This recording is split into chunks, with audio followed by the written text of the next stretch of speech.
Top live cricket മലയാളത്തിന്റെ പുതിയൊരു വീഡിയോയിലേക്ക് സ്വാഗതം. പുതിയ നായകന്റെ കീഴിൽ ചെന്നൈ സൂപ്പർ കിങ്സിന് വിജയത്തുടക്കം. IPL 17ാം സീസണിന്റെ ആദ്യ മത്സരത്തിൽ ചെന്നൈ സൂപ്പർ കിങ്സിന്റെ വിജയത്തിന് തുടക്കമായിരിക്കുകയാണ്.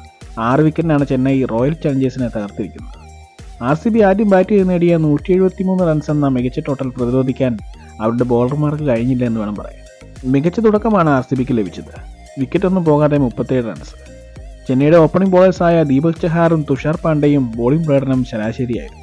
ക്യാപ്റ്റനും ധോണിയും ചേർന്ന് മുസ്തഫിസുർ റഹ്മാനെ കൊണ്ടുവന്ന ധോണി കളി തിരിച്ചു പിടിച്ചു. 4 വിക്കറ്റ് വീഴ്ത്തി താരം മികച്ച പ്രകടനമാണ് നടത്തിയത്.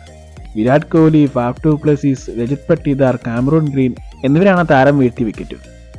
അവസാന നിമിഷം അനുജ് റാവത്തും ദിനേശ് കാർത്തിയും ചേർന്ന് നടത്തിയ രക്ഷാപ്രവർത്തനമാണ് 107 റൺസ് കടന്നത്. 18ാം ഓവർ 25 റൺസ് നേടി. 8.4 ഓവറിൽ 4 വിക്കറ്റ് നഷ്ടത്തിൽ ചെന്നൈ ലക്ഷ്യം കണ്ടു. യുവതാരം രചിൻ രവീന്ദ്രയുടെ തുടക്കം തന്നെ തകർത്തു. താരം 15 ബോളിൽ 37 റൺസ് നേടി വരവറിയിച്ചു. ഡെവൻ കോൺവേയ്ക്ക് പകരം താരം ഉണ്ട് എന്ന് തെളിയിച്ച പ്രകടനമായിരുന്നു. ഇമ്പാക്ട് പ്ലെയറായി ഇറങ്ങിയ ശിവൻ ദുബൈയും ഇമ്പാക്റ്റ് ഉണ്ടാക്കി. കൂടാതെ രവീന്ദ്ര ജഡേജയും ചേർന്ന് വിജയമൊരുക്കുകയായിരുന്നു.